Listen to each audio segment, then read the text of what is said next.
Welcome to Our Girl Relationships. We talk about the problems people face in their day to day lives. Let's start with the video. Hey guys, I need your opinion on whether or not I'm the a hole in this situation with my parents. So, for some background, my parents set up a trust fund for me when I was born, which I've known about my whole life. They've always said that it's for me to use for my education, my future family, or any emergencies. I've never really needed to dip into it, but recently I've been wanting to start my own business and thought it would be a good opportunity to use some of the money. However, when I asked my parents about it, they told me that they were not comfortable with me using the money right now and that they'll explain later. I've asked them multiple times what they mean by that, but they just keep avoiding the question. First, I tried to talk to my parents and see if there was any way we could come to a compromise.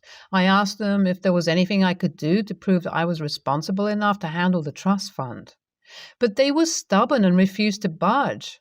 So after my parents refused to tell me why I couldn't use my trust fund, I decided to take matters into my own hands.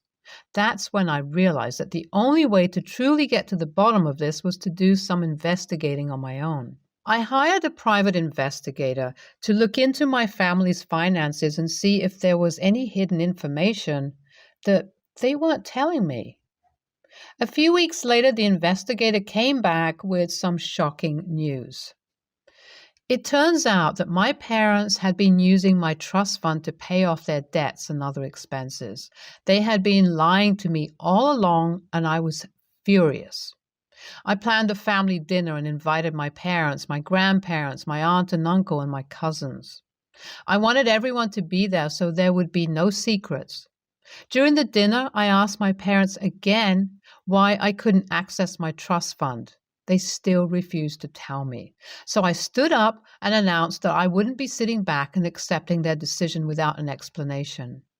That's when I pulled out a piece of paper and said that I had done some digging and discovered that the reason I couldn't use my trust fund was that my parents had been using it to pay off their debts.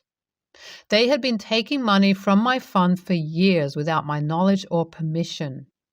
Everyone was shocked, and my parents tried to deny it at first, but I had the proof right in front of me. My grandparents were furious, and my aunt and uncle couldn't believe what they were hearing. My cousins just sat there with their mouths open. My parents looked embarrassed, which I honestly even enjoyed a bit. They had been lying to me my whole life about my trust fund. All these years, I had believed that it was some sort of technical issue or a lack of trust in me that was preventing me from accessing it. But no, it was because they had used the money for their gain. I was so angry and hurt. But I tried to keep my composure. I asked them how they could do this to me and why they never told me the truth. My mom started crying, and my dad looked down at his feet, unable to meet my gaze. They didn't really have an answer for me. They just kept saying they were sorry and that they didn't mean for it to happen, but that wasn't good enough for me. I had to know why they did it. After some more questioning, they finally broke down and told me the truth. Apparently, they had been struggling financially for years, and they saw my trust fund as a way to get out of their situation. They promised themselves that they would pay it back, but things never quite worked out that way. I was heartbroken, but I also felt a sense of relief that the truth was finally out in the open. The whole time, while my parents were telling me about the secrets they had been hiding away from me, the rest of the family was just watching in shock. My parents were always known to be responsible with their money, so I don't think anybody expected this from them. Now, however, I have to figure out what to do next. I know I can't just let this go. They have stolen from me, and I need to take some action. But what should I do? Should I talk to them again to see if they are willing to pay me back eventually? Or is there a way I can take legal action? Or maybe I should just let it go and forget about the trust fund. After all, it was my parents who put the money in there for me. Update 1. Hey, what's up, everyone? It's been a hot minute since I posted about my parents stealing from my trust fund. So I wanted to give you all an update on what's been going on. After that explosive family dinner where I exposed my parents for the liars and thieves they are, things were pretty tense for a while. I mean, I knew my parents were withholding the funds from me, but I never thought they would resort to stealing from their child. Anyway, I had to decide what to do next. At first, I was just so angry that I wanted to take legal action right away. But after talking to some friends and family members, I realized that it might be better to try to work things out with my parents first. So I sat down with them and we had a long emotional conversation. They apologized again and again and promised to do everything in their power to pay me back. It wasn't an easy conversation, but we all left feeling like we had made some progress. Of course, I'm still hurt and angry about what happened, but I'm trying to forgive them and move on. I mean, they are still my parents at the end of the day, and I don't want to ruin our relationship over money. So we've come up with a plan for them to pay me back over time, and I'm starting to feel like we might be able to put this whole mess behind us eventually. It's going to take a while, but I'm willing to be patient and give them a chance to make things right. Update 2. So my curiosity got me into a messed up situation, or a weird one at least. I have been asking my parents to give me more details on their financial situation and why exactly they're struggling so much. I wanted to find out why they were in debt, but they refused to go into detail. But then my grandparents, who had been there at the dinner where I revealed my parents' lies, came to me telling me there was something else my parents were hiding from me, something bigger than the trust fund. They wouldn't tell me what it was because they said my parents should be the ones to tell me. At first, I didn't know what to make of it. But the more I thought about it, the more curious I became. So I decided to do a little investigating of my own. I started digging around, asking questions, and trying to uncover any secrets that my parents might be hiding. And boy, did I find something. It turns out that my parents have been keeping a massive secret from me my entire life. They have been hiding a sibling from me. Yes, you read that right. I have a sibling that I never even knew existed. It's a long story, but apparently my parents had a child before I was born, and they gave him up for adoption. They never told me about him, and they never tried to find him or reconnect with him. But then recently there must have been something that came up that caused them to reconnect with their son and access my trust fund money to pay for it. I was completely stunned when I found out. It felt like a punch to the gut. I still can't believe that my parents have been keeping this from me all my life. I'm not sure what to do next. I'm still trying to process everything, and I haven't spoken to my parents since I found out. I'm not sure if I'm ready to confront them about this yet, but I know that I can't keep this secret bottled up inside me forever. Update 3. I was able to find my brother, whom I just found out about, and meet up with him. It was a weird experience for both him and me. He knew about my existence, but he was instructed by my parents to not reach out to me. He's about 10 years older than me, and it felt surreal to know he's my brother. He told me everything about how my parents gave him up for adoption when he was a baby because my mom had him when she was 16. She felt like she couldn't take care of him, so she and my dad gave him to another family that raised him. He has a disability that caused him to need special medical care and attention that the new family was able to give him. His adoptive parents died about a year ago, and he's been in financial trouble since then because he can't foot the medical bills on his own anymore. So he contacted my parents to see if they could help him out since they are still his blood family. And my parents were willing to help, especially since they might have felt guilty for giving him away as a baby. So I put two and two together and realized that they took my trust fund money and spent it on my brother's medical expenses. I confronted them about it as well, and they broke down in tears and explained everything, verifying my theory. The thing is, I'm not mad at them or my brother for using my trust fund money for his medical expenses, but I wish they would have told me about it. We'll have to figure this out as a family now. I do have a job, so I can make my own money to start my business, and I don't expect them to pay me back for the trust fund money. And maybe if my business does take off in the future, I'll be able to help out my brother as well. It's a new motivation I have. Thanks to everyone who kept up with my family drama. This will be the last update now. Thanks, guys. NAH, after reading all of the updates, I'm just glad everything turned out all right. You even won a sibling since getting to know your brother. I understand why you were mad at first, but in the end, your parents did the right thing, except for the lying, of course. But life happens, and they probably didn't know better. YTA. Trust funds are a privilege, not a right. Your parents had valid reasons for not allowing you access to it, and it wasn't your place to force them to reveal their secrets in front of the whole family. It's time to grow up and respect your parents' decisions, especially now that you found out your brother needs the money for medical treatment. Next story. I, 26, female, have some rather religious relatives. Very conservative, don't believe in evolution, you get the idea. They, my aunt and uncle in their 50s and my cousins 14 male and 16 female, were visiting me, my parents, and my grandma, who lives with us, for Christmas. To add some backstory, I remember this one visit to my aunt and uncle when I was around 12 years old, when my aunt made a comment on some girls wearing sort of revealing clothes. Something along the lines of, if only they were aware of the thoughts they're causing men to have. I didn't realize how messed up that is back then, but I randomly remembered again a few years ago and have since started wearing short skirts whenever I see them. Nothing obscene, skirts that are totally appropriate for everyday wear, but enough to piss off my aunt. Today was the same. I was again wearing a short checkered skirt with sheer black tights and a rather baggy jumper. Definitely nothing sexy or provocative. I got the usual disapproving glances from my aunt when they arrived at our place, but today things went differently.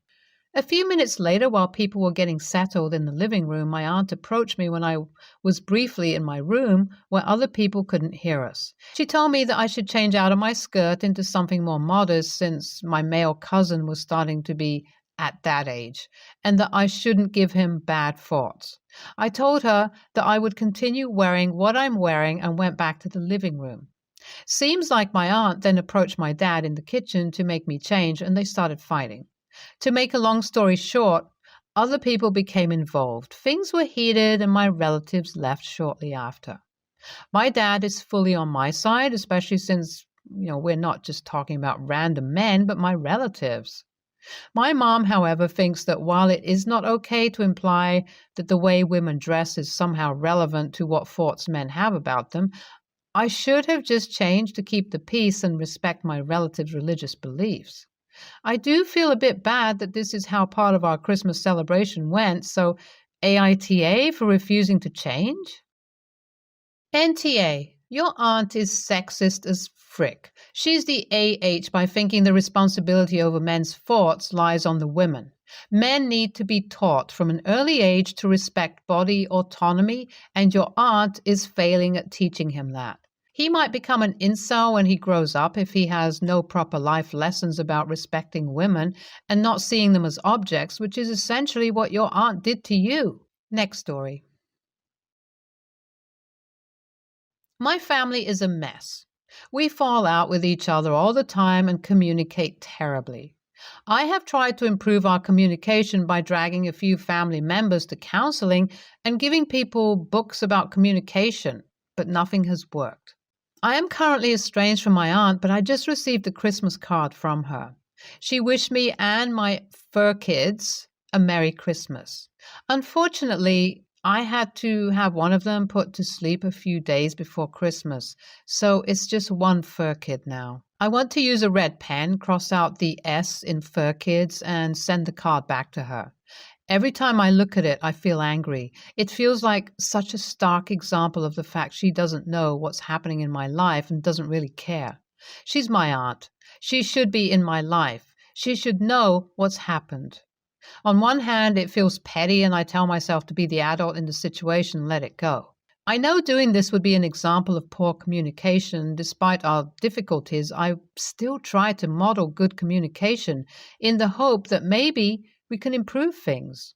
On the other hand, I'm feral with grief for my lost cat, my grandpa who died this year, an arson attack on my home, the fact I had to have an endometrial ablation, which means I can't have children, and my family doesn't seem to care.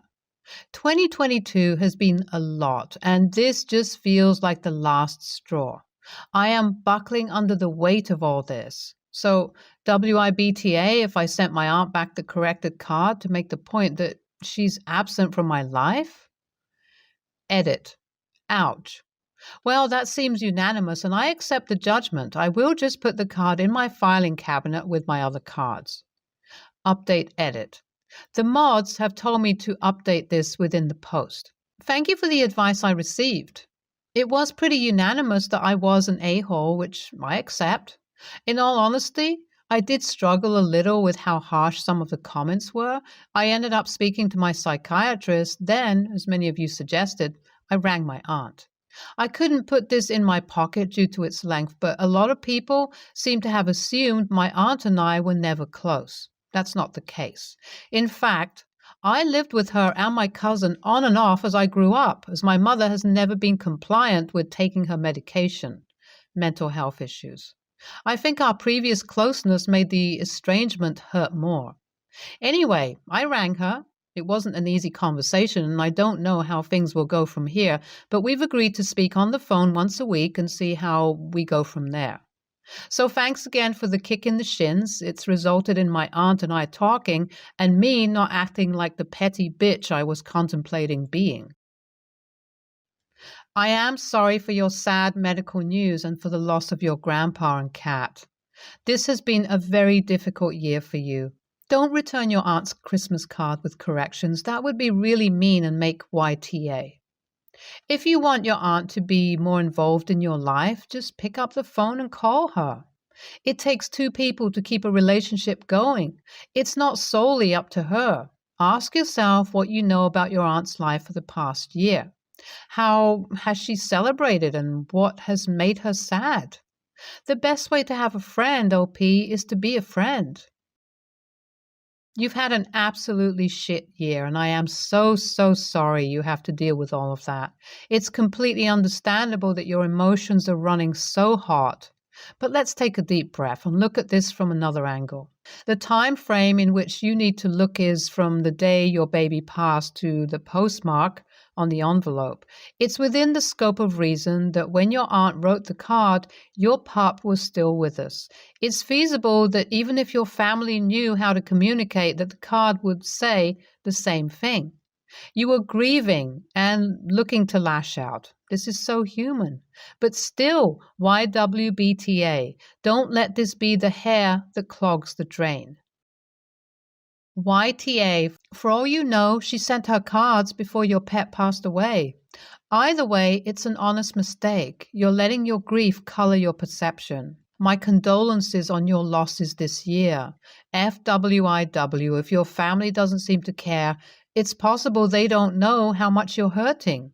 Losing the ability to have children isn't the sort of loss that people understand right away. Losing your grandfather and your pet, that's a grief we all experience. Fertility loss is a different thing, not better or worse, but cloudy. They may not know what that means or what it meant to you. We as a society don't discuss fertility matters publicly, and often we hide those painful experiences because we don't want to make others uncomfortable. Likewise, our loved ones won't know what to say or how to act. Should we bring it up, or will that upset you? Should we act like everything is normal? Nobody knows what to say or do, even if we want to help. That's not your fault either, but if you need to talk, reach out to the people who care about you. Tell them you are hurting and give them space to process with you. If they can't or don't provide what you need, feel free to DM me and we can talk. I haven't experienced what you went through, but I have some experience with similar issues, and I know how difficult it can be to articulate what you're feeling. Stay tuned for more stories from Our Girl Relationships. All right, everyone's presentations are done. Nick, the manager, said as he tried to move the discussion forward. Excuse me, I haven't. I recently found out something. Nick interrupted me and began to speak. There's apparently someone in this department who didn't graduate high school and is just a part-timer. Meetings should be for employees only. Absolutely right. His lackey, Mike, of course, agreed with Nick. I'm leaving. After leaving the meeting room, I started to shut down my computer. I noticed that an email had arrived, not in my personal inbox, but in the company's shared email. Thinking, there's no point in speaking up, no one will listen, I went home quietly. The next day, I heard a commotion from Nick's desk. He was staring at his computer screen, his face pale. Nick? Is something wrong? Mike looked at the screen with him. And he turned even paler than Nick. Why is he so angry? Knowing the reason for Mike's distress, I thought to myself, serves them right. My name is Adam. My mother passed away when I was in the 9th grade, and I was raised by my father. Well, you could hardly call it being raised. After my mother passed, my father changed. He drowned his sorrows in alcohol, and though he still went to work, he squandered our living expenses on horse racing. Because of that, I had to start working part-time as soon as I entered high school. Every month, I went to the convenience store with bills in hand that couldn't be auto-deducted from my father's account. Even though I endured it because I didn't want to be alone, I reached my limit in my second year of high school and dropped out. I found a live-in job at a distant inn. Thank you for everything. The day I left home, my father, still staring at the TV, spoke. Take care. That was our last conversation. Back then, 18 wasn't the age of majority, so I needed my father's permission to work, and I couldn't hide my place of employment. Yet, my father never visited me even once. I kept working just to survive, and before I knew it, I was 42. Years of hard work paid off, and I was transferred to the headquarters. I was thrilled to be recognized by the company, as I thought I'd be working in the field until retirement due to my lack of formal education. Listen up. Our work can change the future of our employees. Don't drag us down. On my first day after the transfer, Nick, dressed in an expensive suit, spoke sternly. There was a reason for this. Our inn was located in a prominent tourist destination, known so well that everyone in the state could sing its commercial jingle. At its peak, we had 5 locations within the state. But that was long ago. Due to financial difficulties and aging facilities, only the place where I had worked for many years and the original establishment remained. I was prepared to lose my job anytime, but now there was a glimmer of hope. With the rise of social media, the tourist area where the inn was located started gaining attention again. Depending on how hard the sales department, where I was transferred, worked, we could either thrive or be forced to give up this prime location to the new hotel chains continuously popping up. For Nick, who had switched careers from another industry to strengthen our sales, this was a battle he couldn't afford to lose. I understood why he had to be strict. I will do my best. Nick sneered at my enthusiastic declaration. Did you not hear what I said? I'm sorry. I thought I was listening carefully. Out of habit from years of customer service, I apologized reflexively, though I had no idea what had offended him. Someone was watching me with a smirk. In this department, there are those who are expected to excel and those who have been shoved here because they have nowhere else to go. You are the latter. It was Mike, the section chief. He's 7 years younger, at 35. But he was called to headquarters much earlier than I was and had been moving around within the headquarters ever since. I'm not jealous, but I can't accept that he's my boss. Graduating from a prestigious university, he has an unusually high pride and caused many problems as a newbie, making things very difficult for me when I was the front desk leader. When I found out Mike was transferred to the sales department a month before me, I was disheartened. Mike is right. With just a middle school diploma, there's not much you can do. Don't even think about achieving results. As if I didn't exist, Nick remarked, I'm thirsty.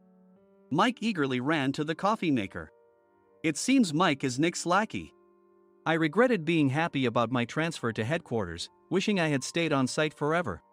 Send a direct mail to every company on this list by the end of the day. Nick only assigned me tasks that even a new graduate could handle. What? There are over 1,000 companies. You want me to send to all of them by today? Yes, if you and your fellow misfits split the work, even those with nowhere else to go should finish by today. I glanced at the employees typing away expressionlessly.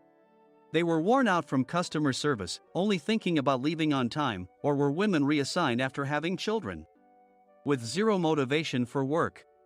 Even Sam, a new graduate from the same university as Mike, who was supposed to be among the expected achievers, had no enthusiasm for the job. Having joined the company wanting to do customer service. I don't care what they say, I plan to quit anytime, he said. Only Nick and Mike were highly motivated, making all the decisions between the two of them. I originally only wanted to work at the inn to survive and had no particular attachment to this job. I swallowed my words, thinking I had no right to reprimand them. About a month after the transfer, Nick told us with a frustrated look. To commemorate the 50th anniversary, we've decided to create a plan exclusive for one group per day. Originally, Mike and I were supposed to come up with it, but our president, Mr. Thompson, insists on hearing everyone's opinions. So, you all get a chance. As Nick explained, Mike began handing out prints. Make sure not to embarrass Nick. If your ideas are half-baked, you'll have to redo them. It seemed that they had printed his handwritten notes by Mr. Thompson, which included several questions and a section for free responses. It made sense why Nick had to seek our input, given that all responses had to be submitted to Mr. Thompson. We were given a week to think about it, and a meeting was scheduled to compile our ideas. My plan is to let guests enjoy both the old and modern America. Nick began the presentations. Guests would watch a master confectioner at a nearby traditional sweet shop make sweets in front of them. The welcome drink would be premium tea in a bottle. Nick's plan was certainly attractive. After his presentation, Nick called on us to present in the order we were seated. Just as I stood up for my turn. All right, everyone's presentations are done. Excuse me, I haven't. I recently found out something. Nick interrupted me.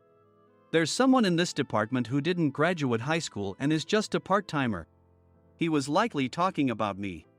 I joined the company as a part-timer and was made a full-time employee when I turned 20. That was 20 years ago, so Nick and Mike probably had no chance to know until recently. Meetings should be for employees only. Absolutely right. After that, Nick kept creating opportunities to solicit everyone's opinions, purposefully excluding me from speaking. The meeting unexpectedly heated up and went past the scheduled end time. A few people asked to leave, and the discussion continued with the remaining few. Still here? Normally, you'd leave in that situation. Though I had no attachment to the job initially, hearing kind words from customers made me want to make them happier. For someone like me, with nowhere to go, the inn was my home and customer service was my life. I felt pathetic about my current self. I'm leaving. I left the conference room and started shutting down my computer. I noticed an email had arrived, not in my personal inbox, but in the company's shared email. Thinking no one would listen to what I had to say anyway, I quietly went home. The next day, while preparing the DM as instructed, I heard a commotion from Nick's desk. In his haste to stand up, he hit his knee on the desk. He stared at his computer screen, his face pale. Nick! What's wrong? Mike, thinking he should be the first to rush over, approached Nick while still wearing his coat. He peered at the screen with Nick. And he turned even paler than Nick. Why is he so angry? Who is responsible for this company? Nick, more irritated than ever, asked, and Mike answered without checking. Probably Sam. Sam wasn't there because he was attending a morning training session for new hires. Nick gave up on getting angry and returned his gaze to the screen. They were looking at an email that arrived right after the end of the working day yesterday. Apparently, no one, including me, had checked it before leaving. The email was from a large company that used us for their annual employee trips. The president and executives of that company also frequently used our services personally. President of the company, Mr. Mason himself, had declared that neither he nor his company would ever use our services again. Well, some companies cancel their employee trips or stop using our services due to financial struggles. Let's just move on. Mike kept wiping the sweat from his forehead with a handkerchief. Knowing why Mike was so agitated, I quietly watched their interaction. Do you know how much revenue we get from that company?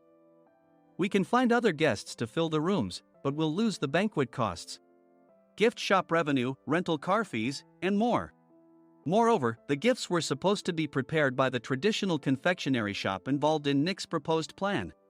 If it's known that we incurred such a huge loss at this critical time, Nick's position in the company would be jeopardized. Nick took a deep breath, seemingly trying to calm himself. All right, Mike. Go to New York right now and apologize to Mr. Mason. What? You're coming with me, right? I have urgent work to do. I trust you, which is why I'm entrusting this to you. Please. Mike, believing Nick's sincerity, agreed with a determined look on his face, saying, yes. That's Nick for you. Even if Mike went to apologize, Nick would shift all the blame onto him if the client didn't change their mind. Well, it was Mike's fault to begin with, so it served him right. About 3 hours later, Sam answered a call from somewhere and repeatedly apologized, saying, I'm very sorry. Everyone watched to see what was happening. After ending the call, he informed Nick with a weary tone. When Mike arrived at the client's company, he only made things worse, further infuriating Mr. Mason. He was demanding, get his boss here immediately. It was no wonder Sam was exhausted, dealing with such a call right after returning from training. What is that idiot doing? All right, Adam, you're coming with me. If sacrificing Mike didn't work, then I must be next. Normally, I'd want to refuse at all costs, but I saw an opportunity in this situation. If I can be of assistance, I'd be happy to join you. I obediently followed Nick, and we flew to New York. When we introduced ourselves at the reception, it became clear how serious the situation was, as the receptionist personally escorted us to the president's office. Angry voices leaked through the door, making both Nick and me uneasy. Excuse me. I'm Nick, the supervisor. I understand my subordinate has caused you trouble, and I deeply apologize. Nick, with his experience in the corporate world, knew enough to offer an apology before excuses. However, his customer service skills left much to be desired. I sighed as I saw Mike trembling like a small dog in the corner of the room. What kind of training are you giving your subordinates? Mr. Mason glared at Nick with a red face. The intensity of his gaze made even Nick take a step back. Regrettably, I joined this company only 2 years ago and was unaware of Mike's issues. I should have identified his shortcomings sooner. Indeed. I should have realized sooner. No sensible person would come to apologize and then give a lengthy presentation on the drawbacks of not using their in. Nick froze, his mouth slightly open. Suspecting the worst, I picked up the documents that had fallen to the floor. It seemed Mike hastily prepared these documents on the plane, listing the disadvantages. Disadvantage 1: if you change the venue for the company trip, employees might suspect it's for cost-cutting reasons, leading to a negative impression. Reading it aloud half-jokingly, Nick snatched the papers from my hand and checked the contents with a furious expression. Among the stack of documents was a receipt from a nearby convenience store's copy machine. I felt a pang of dread, hoping he hadn't shown the receipt as well. What do you think he said when I asked what kind of nerve he had to do this? I'm very sorry. Faced with the dire situation, Nick must have thought there was nothing left to do but apologize. In a voice smaller than I'd ever heard from him, he uttered words of apology. He said, I'm a Harvard graduate. I don't believe I said anything wrong. Mike, what have you done? Forgetting his plan to pin the blame on Mike, Nick yelled loudly, even in front of Mr. Mason. I didn't do anything wrong. You're still saying that? Look at him. Mike pointed at me with a shaking hand. I was assigned to headquarters in my 20s and now I'm a section chief. This guy only made it to headquarters at 42. Everything I've done proves I was right. So why are we losing the contract? Having said his piece, Mike collapsed to the floor. Of course. You were sent there because you had nowhere else to go. Mike never expected to hear such words from someone he looked down upon. He lunged at me, and Nick hurriedly stepped in to stop him. Mr. Thompson told me Mike is a quick thinker, and to take good care of him. There's no way he was pushed aside. Don't make things worse here. He didn't say quick thinker, he said only quick-witted, didn't he? I don't remember that part. I recalled the many troubles Mike caused when he was a newbie. When Mike was on the front line, his pride was so high that he never apologized to customers. Customer service, especially in our job, doesn't work alone. It brings both good and bad situations. If the front staff or housekeepers made mistakes, or the cleaning company didn't properly clean a room, one had to apologize to the customers regardless of personal fault. Mike, in such situations, would never apologize, insisting he wasn't at fault. This often angered customers, and as the front desk leader, I frequently had to apologize on his behalf. He caused complaints and disrupted operations, which is why he was quickly moved to headquarters. In departments where he didn't interact directly with customers, his quick thinking was beneficial and things went well. But it seemed his flaws were starting to show. Corporate reservations are supposed to be entered into the system by the sales representative. But a quick check yesterday revealed that more than 10 items were missing from the client's reservation. The handover document clearly stated what needed to be prepared. Why didn't you enter it into the system? Why do we have to give them special treatment? Filling rooms near the banquet hall, setting up all the food in advance. Specifying the brand of wine, they're too demanding. No wonder he always angered customers, I thought, feeling a headache coming on. Grouping them in rooms near the banquet hall is for our benefit too. It makes it easier for the staff to set up beds and serve breakfast since everyone's schedule is synchronized. As for the other requests, Mr. Mason suggested them to lighten our load. I didn't know that. Nick finally seemed to realize that Mike was the one who had angered the client. What did you say to them? I just told them we wouldn't give them special treatment anymore. We shouldn't waste effort on things that don't bring in money. I was utterly exasperated at his lack of understanding of customer service. Of course, we shouldn't comply with unreasonable demands. But carrying over successful practices from past stays makes customers feel remembered and enhances their experience. Good memories encourage repeat visits. That's part of our job. I looked down at Mike, who was sitting on the floor. In our job, nothing is a waste. Mr. Thompson likely moved you to the sales department, hoping you'd finally understand this. How do you think he feels now that you've failed to meet his expectations? Mike, tears in his eyes, fled the president's office. I was amazed he still hadn't apologized. You have it tough, Adam. It's okay, we're all employees of the same company. I deeply apologize for this disrespectful incident. Especially after all the care you've shown us. If it weren't for you, Adam, I really would have stopped staying here. When I heard you were moving to the sales department, I was willing to reconsider if you handled it.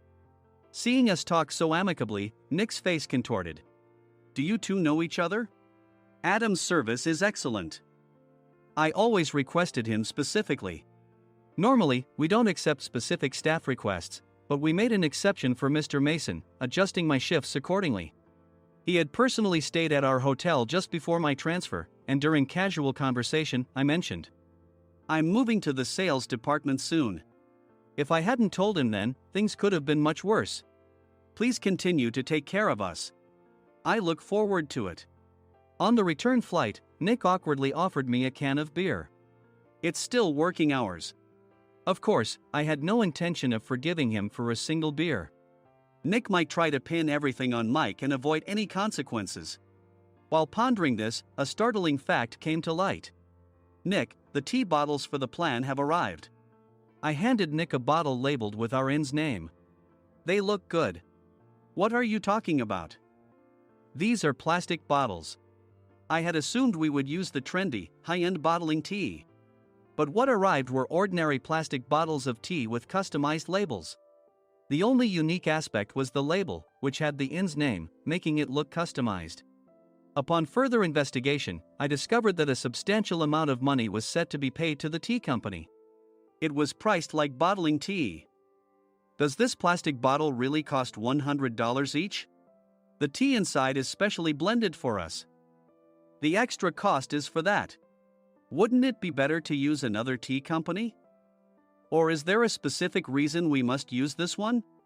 As Nick continued to make excuses, I showed him a printed email. I informed the tea company's president, Mr. Mitchell, that we discovered irregular payments and he confessed.